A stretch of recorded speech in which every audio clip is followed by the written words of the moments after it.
Now in part 9 of my budget bandsaw series, we'll see how a couple of shelves were made from some scrap aluminum. This old sign is no longer safe to use for road construction, but should be about right for this project. With a thickness of about 3/32, or around 2.2 millimeters, it'll be sturdy enough for the job. A few measurements were taken to get the dimensions of the spaces that the shelves will occupy. I briefly cut and try a piece of scrap OSB sheeting just to see what it would be like. Needs to be shimmed underneath here, but it could work.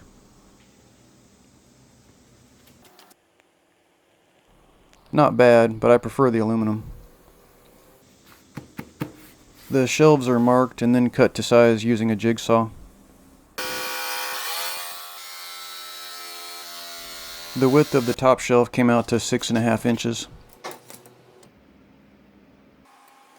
And the width of the bottom shelf ended up being 10 inches. The length of the upper shelf was cut to 28 3/8 of an inch, while the lower one was cut to 34 inches. They're made long enough to hang over the edge a little on both ends when installed. I'm going to locate the lower shelf closer to the legs on the blade side of the saw in order to give me more leg room on the other side. I'll probably install a soft piece of edge molding on the lower shelf to help minimize the pain of bumping into it with my ankle. Hangs over 1 3/4 on the blade side, but only a 1/2 inch on the other side. After clamping the pieces where I want them, they're marked on the bottom to show me where to bend the ends. Here are those marks I made. The gaps under the shelves will be gone once the ends are bent. I line up the marks with the edge of the table and then clamp it down as shown. Then a block of wood and a decent sized hammer were used to do the bending.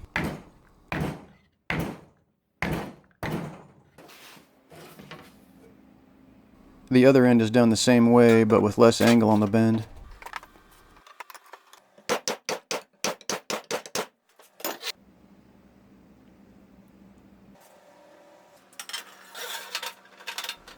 I think it fits okay.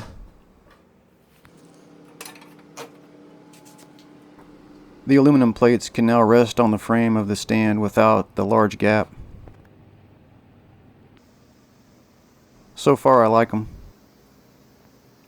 The plan was to clean up the metal and clear coat it. I rounded off the corners and sanded the plates quite a bit. But the scars were too deep.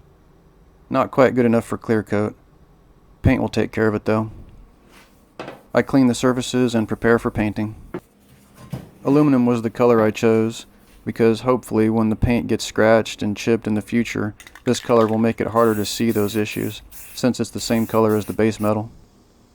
I paint the bottom of the shelves with some clear coat, just for the hell of it, then let it dry overnight. Thought about using screws to fasten the plates to the stand.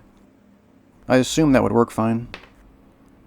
But I wondered if the shelves would act as acoustic soundboards and increase the noise of the saw. Industrial strength Velcro should be strong enough and hopefully will give some isolation from the saw's vibration. Plus it's quick and easy to change if I don't like it. I cut some 1-inch long pieces from a 2-inch wide roll of Velcro, 14 total. I separate the hook side from the loop side of 8 pieces of Velcro and stick the loop side pieces onto the bottom ends of the shelves like so. Got to push down pretty hard on them to make sure they stick well.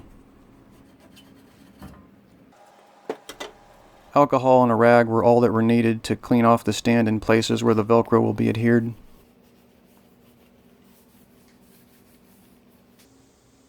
The hook and loop sides of the Velcro strips shown here will be left together as they're stuck in place.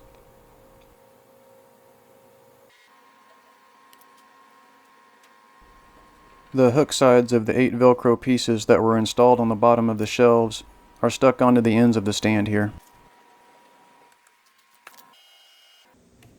Now I simply peel away the plastic that exposes the adhesive on these two pieces and install the shelf.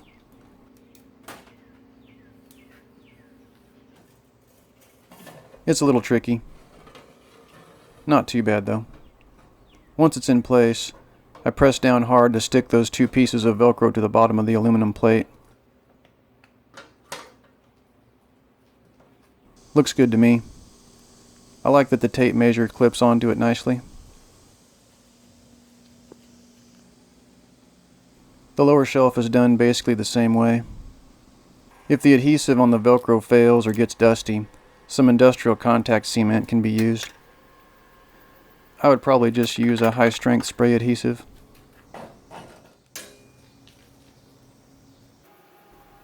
The shelves feel secure to me. This old 9x14-inch baking pan has seen better days. With a little preparation and paint, it'll make a good tool tray for the bandsaw. I chose colonial red because it was the closest color I could find in town to match the saw. It isn't perfect, but I like it.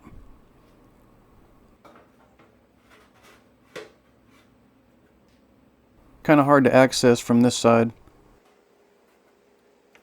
but it's good over on this side.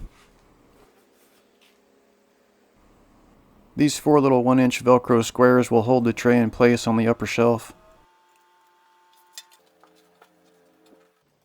I put the tray toward the back of the stand, however it doesn't touch the back legs of the saw.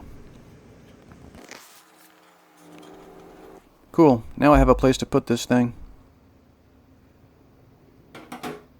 And the tool that goes with it. Nice to have this wrench handy for adjusting the clamp jaw. The angle finder gets used when I make compound cuts. I'll put it in there also. I really want a handy place to put a silver pencil and a marker. I've already got a narrow strip of Velcro, so I'll give it a try. Had to thoroughly clean the spot where it was stuck on with alcohol. Might still need to use a little spray adhesive though. I'm just going to paint the plastic strip here on the adhesive side of this piece for now.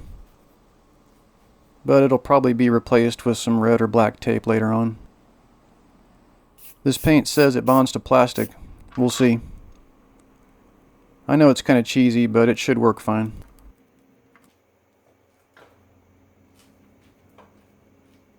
I'm pleased to see that nothing falls off when the saw is moved around. Even when the saw arm is down, I can still access everything. This old camping pot is too corroded for food, but should be fine for metal shavings. Probably going to secure it with you-know-what. That way, for larger jobs, I can just take the end cap off the chip tray so I don't need to remove the tray to empty it. Overall, I'm pretty happy with this configuration.